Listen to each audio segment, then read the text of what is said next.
My name is Adrian Cole. A few months ago, I inherited a house I didn't even know existed, from an uncle I never met. Uncle Robert Whitmore. The name meant nothing to me. My mother refused to talk about her side of the family. She always said they were strange people who believed in stranger things. But a few weeks after she passed away, a letter came. Handwritten. Smelling of old paper and something bitter, like mold and ash. Inside, a simple message. You are now the rightful heir of 1342, Black Hollow Road. The house needs you. It's waiting. I should have thrown it away. But I didn't. Maybe grief made me curious. Or reckless. I drove upstate to Black Hollow, a forgotten town surrounded by dense forests and mist-draped hills. The kind of place that didn't appear on modern maps. I found the house at the end of a narrow dirt road that vanished into trees like a throat swallowing a secret. It was old. Rotten wood. Peeling paint. Broken shingles like jagged teeth. But it wasn't abandoned. Not really. There were signs of life, or something like it. From the moment I stepped inside, I knew something was wrong. The air was too still. It wasn't just quiet, it was hollow. My footsteps didn't echo. The walls didn't creak. The silence felt listening. The living room was filled with old furniture covered in white sheets. Dust floated in the sunlight like ash after a fire.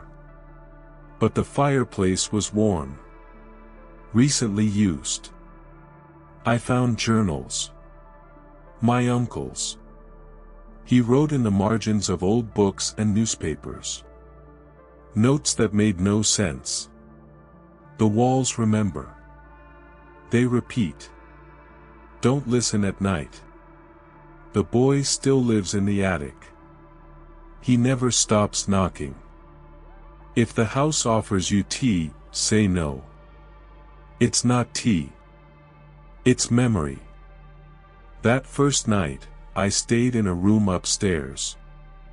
The bed was clean. Everything smelled like mothballs and soil. I woke at 2:13 a.m. to knocking. Not on the door. Not from downstairs. From inside the walls. Over the next week, the house revealed itself slowly. The layout changed. Doors that led to the kitchen opened into hallways I didn't recognize. One night, I went to the bathroom and returned to find a mirror that wasn't there before, showing a reflection of my room, but no reflection of me. I saw shadows crawling along the ceiling.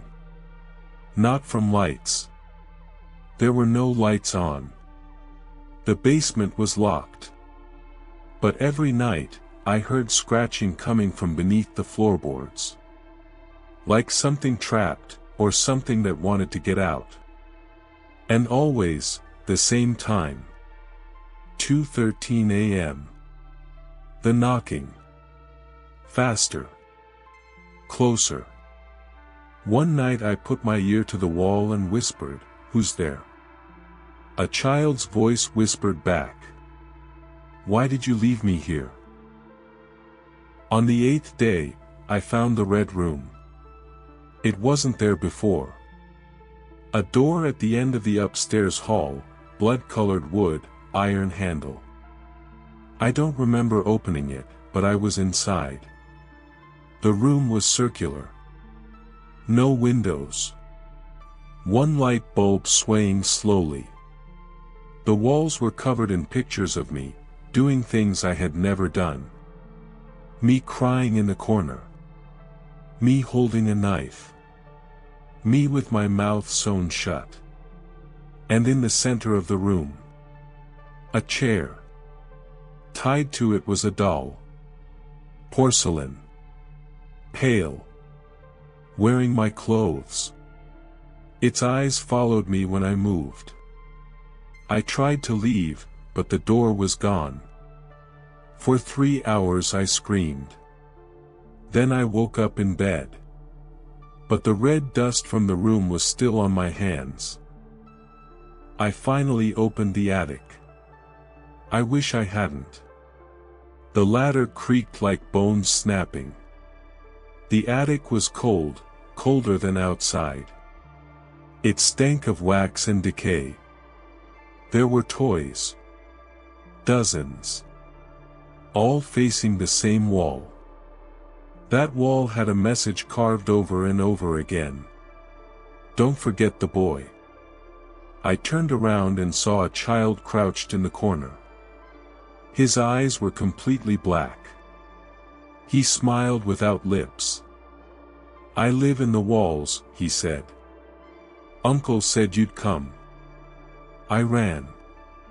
That night, the house changed again.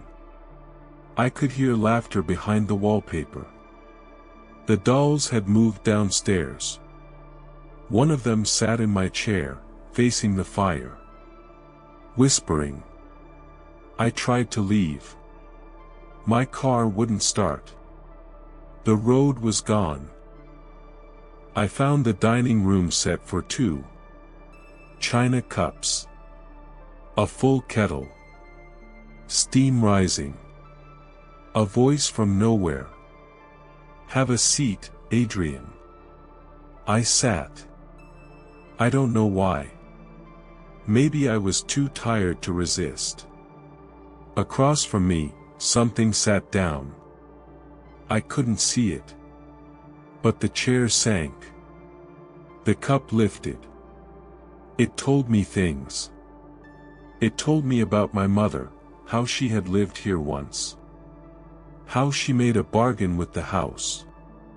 How she trapped her twin brother in the walls to escape. The house offered me a choice. Stay and forget the outside world. Or leave and carry the house inside me, forever. I chose neither. I ran into the woods. I don't know how long I wandered. Days maybe. Weeks. But I made it out. I'm back in my apartment now. Or at least, I thought I was. Last night I heard knocking. 2:13 a.m. I put my ear to the wall. You can't leave, Adrian, it said. You brought us with you. I looked in the mirror this morning. My reflection blinked after I did. And behind me, the doll was smiling. If the shadows whispered to you tonight, don't forget to hit that like button. Subscribe and ring the bell so you never miss a chilling tale. Share with friends who love the dark and mysterious. Stay curious, stay safe, and remember, Midnight Murmurs is always listening.